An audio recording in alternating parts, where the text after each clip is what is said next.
በሕይወታችን ውስጥ ስኬታማ፣ ደስተኛና የአእምሮ ሰላም ያለን ሰዎች ለመሆን የምናደርገው ጥረት የሚወሰነው አጠገባችን ባሉ ሳንቲሞች ወይም በምናሳየው ትጋት ብቻ አይደለም። በሳይኮሎጂ አንድ እውነት አለ። እኛ ማለት በዙሪያችን ያሉ 5 የቅርብ ሰዎችን አማካይ ውጤት ነን። ነገር ግን 5ቱ ጤነኛ ያልሆኑ ማለትም የተለያየ ሱስ ያለባቸው፣ የተለያየ መጥፎ ባህሪ ካላቸው እኛም 6ኛ መጥፎ ሰው እንሆናለን ማለት ነው። አንዳንዶች በሕይወታችን ውስጥ ሲገቡ ጥንካሬ፣ ተስፋና ብርሃን ይዘውልን ይመጣሉ። ሌሎች ደግሞ ልክ እንደ ስውር መርዝ ጉልበታችን ይመጡታል፣ ወደ ኋላ ይጎትናል፣ እንዲሁም የአእምሮ ሰላማችን ያጠፉታል። ብዙ ጊዜ እነዚህ መርዛማ ሰዎች በጓደኝነት፣ በሥራ ቦታ ወይም በትውውቅ ስም አጠገባችን አስቀምጠናቸው የሕይወት መነቃቀታችን ስጠፋ እናያለን። ዛሬ በዚህ ቪዲዮ ውስጥ ሕይወታችንን እንዲቀየርና የአእምሮ ሰላማችንን እንዲመለስ ከፈለግን አሁኑኑ ርቀታችን ልንጠብቅላቸው የሚገቡ 7 መርዛማ የሰዎችን አይነቶችን በዝርዝር እንመለከታለን። ራሳችሁን ለማዳን ይህንን ቪዲዮ እስከ መጨረሻ በጥንቃቄ ተከታተሉ። የመጀመሪያው አይነት ሰዎች በሕይወታቸው ውስጥ ለሚፈጠሩ ችግሮች ሁሉ መፍትሄ ከመፈለግ ይልቅ ማማረርን ብቻ ስራዬ ብለው የያዙት ሰዎች ናቸው። ያ ማለት ሁል ጊዜ የሚያማርሩና ተስፋ አስቆራጮች ማለት ነው። እነዚህ ሰዎች ስለ አየር ጸባይ፣ ስለ ስራቸው፣ አልፎ ተርፎም ስለ ሕይወታቸው ሁል ጊዜ አሉታዊ ወሬዎችን ያወራሉ። ከእነሱ ጋር በቆየን ቁጥር የሚተውሉን የአእምሮ ሸክም ከባድ ነው። ለእያንዳንዱ ነገር ችግሮችን ይደረድራል። በአሉታዊ ጉልበት ከተሞላ ሰው ጋር ብዙ ጊዜ ማሳለፍ ያንተንም ያንቺንም የሁላችንም የአእምሮ ብርሃን ቀስ በቀስ ያጠፋዋል። ሕይወት በአዎንታዊ እይታ ማየት እንዳትችል ስለሚያደርጉ አሁኑኑ ርቀታቸውን ጠብቅ። ሁለተኛ፣ ስሜትን የሚጫወቱና በጥፋተኝነት ስሜት የሚቆጣጠሩ ወይም ማኒፑሌተር የምንላቸው ማለት ነው። ሁለተኛውና እጅግ አደገኛው ሰው አይነት ማኒፑሌተሮች ወይም ስሜትን ተጠቅመው ሰዎችን የሚበዘብዙ ናቸው። እነዚህ ሰዎች የራሳቸው ፍላጎት ለማሳካት ሲሉ በአንተ ላይ ወይም በእኛ ላይ የጥፋተኝነት ስሜት ይፈጥራሉ። አንተ ለእነሱ ያደረግከውን 100 በጎ ነገር ይረሱና አንድ ቀን ያላደረግከውን ነገር አንስተው አንተ እኮ ለእኔ አታስብም በማለት እንድትጸጽትህ ያደርጋሉ። ሁል ጊዜ ጥፋተኛው አንተ እንድትሆን፣ ሁል ጊዜ ይቅርታ የምትጠይቀው አንተ እንድትሆን ያደርገዋል። በግንኙነታችሁ ውስጥ አንተን የበታችነት አድርገው በስሜትህ ላይ የበላይነት ለመያዝ ስለሚጥሩ እነዚህ ሰዎች የአእምሮ ጤናህን ሳይሰባብሩት አስቀድመህ ልትሸሻቸው ይገባል። ሶስተኛ፣ በሌሎች ውድቀት የሚደሰቱና የሚቀኑ። ሶስተኛው አይነት ሰዎች አንተን ስኬታማ ስትሆን፣ ትልቅ ደረጃ ላይ ስትደርስ ወይም በሕይወትህ ደስተኛ ስትሆን የውስጥ ቅናት የሚያንገበግባቸው ናቸው። በአካል ደስተኛ መስለው ሊቀርቡ ይችላሉ፣ ነገር ግን ስኬትህ ዝቅ ለማድረግ ስውር ቃላትን ይወረውራሉ።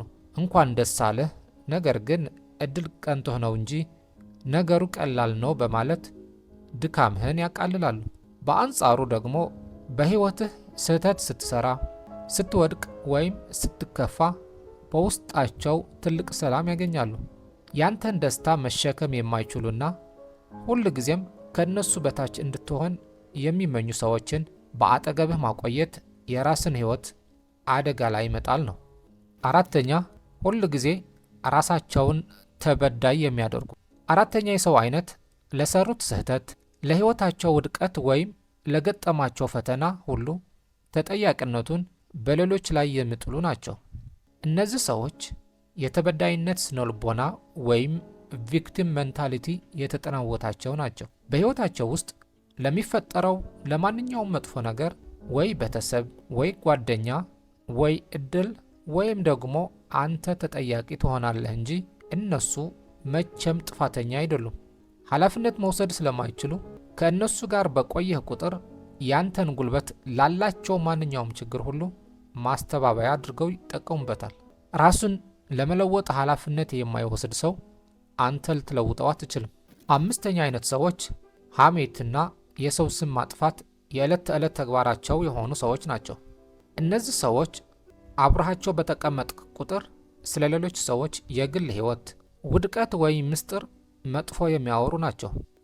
ሐሜተኛ ሰዎች በአጠገባቸው ስትሆን ስለ ሌላ ሰው መጥፎ እያወሩ ሊያዝናኑህ ይሞክሩ ይሆናል። ነገር ግን በሳይኮሎጂ ትልቅ ሕግ አለ። ስለ ሌላ ሰው ለአንተ መጥፎ የሚያወራ ሰው ካንተ ስለይ ደግሞ ስለ አንተ ለሌላው ሰው መጥፎ ማውራቱ አይቀሬ ነው። እነዚህ ሰዎች ምስጢር መጠበቅ አይችሉም፣ ለሰዎች ክብር የላቸውም፣ እንዲሁም በአንተ ዙሪያ መርዛማ ድባብ ይፈጥራሉ። ስድስተኛ፣ ሁል ጊዜ የሚተቹና ጉድለትን ብቻ የሚፈልጉ። ስድስተኛው አይነት ሰዎች በአንተ ላይ ምንም አይነት በጎ ነገር ማየት የማይችሉ፣ ሁል ጊዜ ስህተትህን፣ ድክመትህንና ጉድለትህን ብቻ መርጠው የሚያነሱ ናቸው። ይህ ትችታቸው አንተን ለማሳደግ የሚደረግ ገንቢ ትችት ሳይሆን ያንተን በራስ መተማመን ለመስበር የሚወረወር ቀስት ነው። የአለባበስህ፣ አነጋገርህ ወይም የስራህ መጥፎ ጎን ብቻ ይታያቸዋል። በአጠገባቸው ስትሆን ሁል ጊዜ ጥንቁቅ እንድትሆንና ደህንነት እንዳይሰማህ ያደርጉሃል። ያንተን ማንነት ከማበረታታት ይልቅ ሁል ጊዜ ክንፍህን የሚሰብሩ ሰዎችን በአጠገብህ ካስቀመጥክ የራስን እውነተኛ አቅም ማውጣት በፍጹም አትችልም። ሰባተኛ እና የመጨረሻው አይነት ሰዎች አንተ ጋር ያለው ጥቅም በገንዘብ፣ እውቀት፣ ስልጣን ወይም መኪና ብቻ አይተው የሚቀርቡ ጥገኛ ሰዎች ናቸው። እነዚህ ሰዎች አንተ በደላህና በሞላልህ ጊዜ ሁል ጊዜ ካጠገብህ አይጠፉም። ነገር ግን ሕይወት ፈታኝ ስትሆን፣ እርዳታቸው ሲያስፈልግህ ወይም ካንተ የሚያገኙት ጥቅም ሲቆም ያለምንም ምክንያት ድንገት ይጠፋሉ። በጥቅም ላይ የተመሰረተ ግንኙነት እውነተኛ ፍቅርና ታማኝነት የለውም። ዋጋህን በጥቅም ላይ ብቻ የሚለኩ ሰዎችን አሁኑኑ ለይተህ ርቀታቸውን ጠብቅ። በመሆኑም ከእነዚህ 7 አይነት መርዛማ ሰዎች መራቅ ማለት ሰዎችን መጥላት ማለት አይደለም። ይልቁንም መጀመሪያ ለራስህ ሕይወት፣ ለጊዜህና ለአእምሮ ሰላምህ የምትሰጠው ክብር ማለት ነው። መርዛማ ሰዎችን ከሕይወትህ ስታስወግድ ያንተን መለወጥ ለሚመኙና እውነተኛ ዋጋ ለሚሰጡህ በጎ ሰዎች ትልቅ ቦታ ትከፍታለህ። ራስህን ጠብቅ። የአእምሮህ ሰላም ለማንም አሳልፈህ አትስጥ።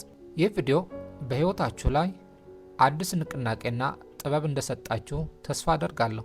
ይዘቱ ከተመቻችሁ ላይክ እና ሼር ማድረጋችሁ እንዲሁም ለቻናሉ አዲስ ከሆናችሁ ቻናሉን ሳብስክራይብ ማድረጋችሁ እንዳትረሱ። አስተያየታችሁና ሀሳባችሁ ኮመንት ሴክሽን ላይ አስቀምጡልኝ። በሚቀጥለው ቪዲዮ በሌላ አስተማሪ ርዕስ እስክንገናኝ ድረስ መልካም ጊዜ ተመኘሁላችሁ። ቻው።